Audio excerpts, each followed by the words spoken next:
اس لیے کسی نے کہا نگاہ ولی میں وہ تاثیر دیکھی، بدلتی ہزاروں کی تقدیر دیکھی،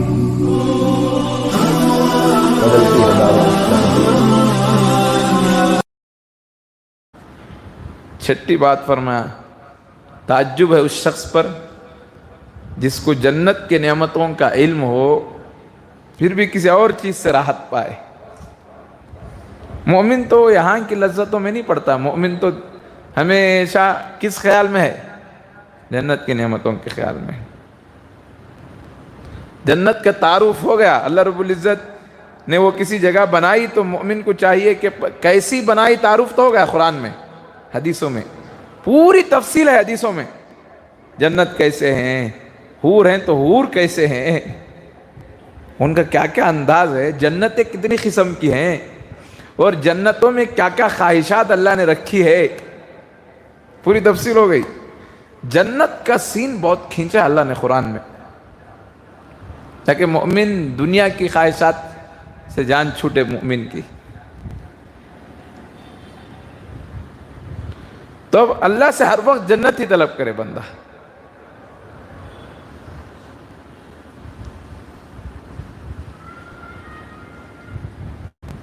اللہ کے نبی نے دعا سکھائی، اللہم انی اسألک الجنہ ونعوذ بک من النار، اللہ میں آپ سے جنت کو طلب کرتا ہوں اور آگ سے پناہ چاہتا ہوں۔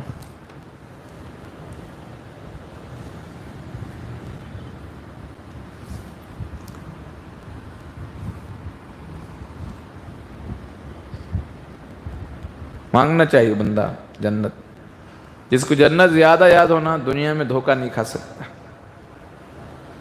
اور جہاں کہیں تکلیف ہو مومن کو تو جنت کو یاد کر لے تو دل کو راحت ملے گی مومن کو۔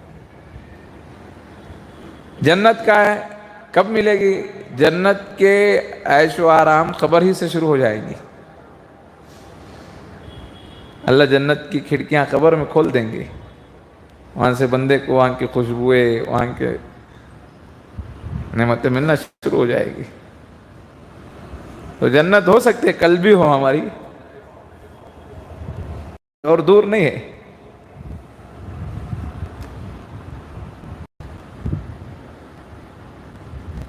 دعا مانگے، اللہ فرماتے ہیں واللہ یدعو الی دار السلام، اللہ دعوت دیتے ہیں جنت کی طرف،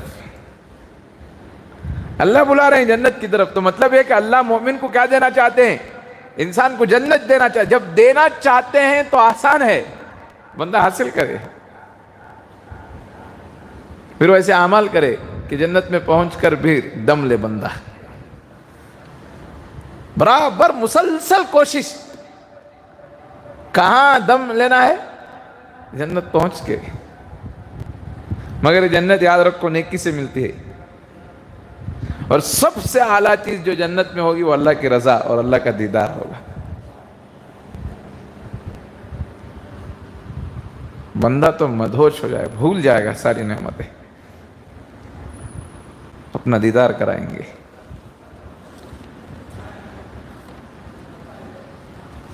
جنت کی ساری نعمتیں بھول جائے گا بندہ اللہ کا دیدار کر کے۔ اس سے بڑھ کر اور کوئی نعمت نہیں ہو سکتی کہ بندے کو جنت میں اللہ کا دیدار ہو جائے۔ اس کے بعد نعمت انبیاء اکرام کی ملاقات، سیدنا حضرت محمد الرسول اللہ صلی اللہ علیہ وسلم کی زیارت، یہ سب کچھ اللہ نے جنت میں رکھا ہے۔ کچھ نہ ہوتا، اللہ کا دیدار ہوتا، محبوب کی زیارت ہوتی تو کافی تھا مومن کے لیے۔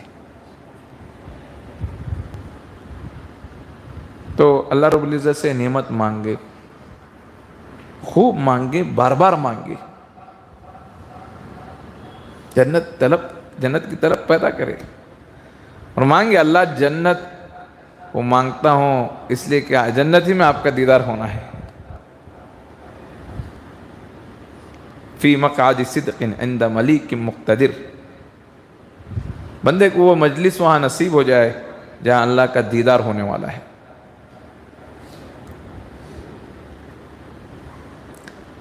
اصل تو جنت میں انسان کو عیش عیش ہوگی، اس لیے نبی علیہ السلام نے فرمایا اللہم لا عیش الا عیش الآخرہ، اللہ عیش تو کیا ہے، آخرت کا عیش ہے۔ لوگ کہتے ہیں نا عیش کرنا، مستی کرنا، موج کرنا، دنیا میں کیا کرتے ہو اس سڑی پڑی نالیوں والی گندگیوں والی دنیا میں، یہاں خوشیوں کے ساتھ غم، پاکی کے ساتھ گندگی، یہاں کیا کرتے ہیں؟ انسان مومن تو جنت میں اپنا عیش پوری کرے۔ عیش کرنے کی جگہ کہاں ہے؟ وَلَكُمْ فِيهَا مَا تَشْتَهِي أَنفُسُكُمْ وَلَكُمْ فِيهَا مَا تَدَّعُونَ، جو خواہش ہے وہ ملے گی تم کو،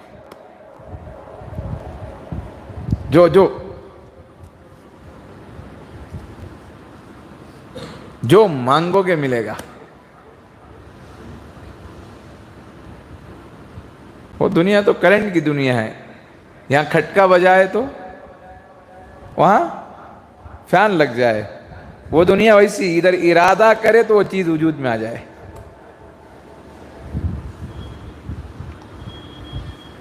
نور کی دنیا ہے۔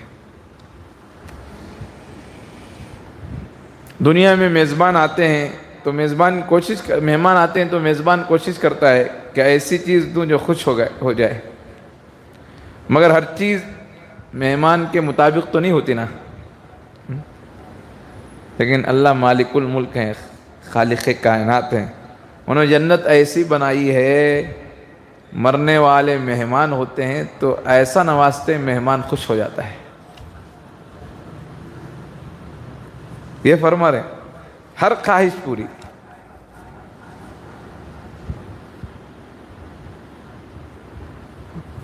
سچی بات یہ ہے کہ جنت اتنی خوبصورت ہے، اتنی خواہشات کی دنیا ہے، کھالے کھنچوا کر، بوٹیاں نچوا کر بھی بندہ جنت کو پہنچ جائے، کھالے بھی نکالنا پڑے، کھنچوانا پڑے، بوٹیاں کر دی جائے انسان کی، تب بھی جنت کے لیے کوئی اس کی حیثیت نہیں۔ جنت ایسی بڑی نعمت ہے۔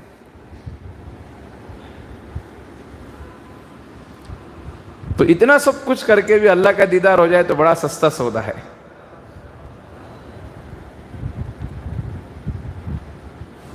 تو انسان جنت کی طلب کرے۔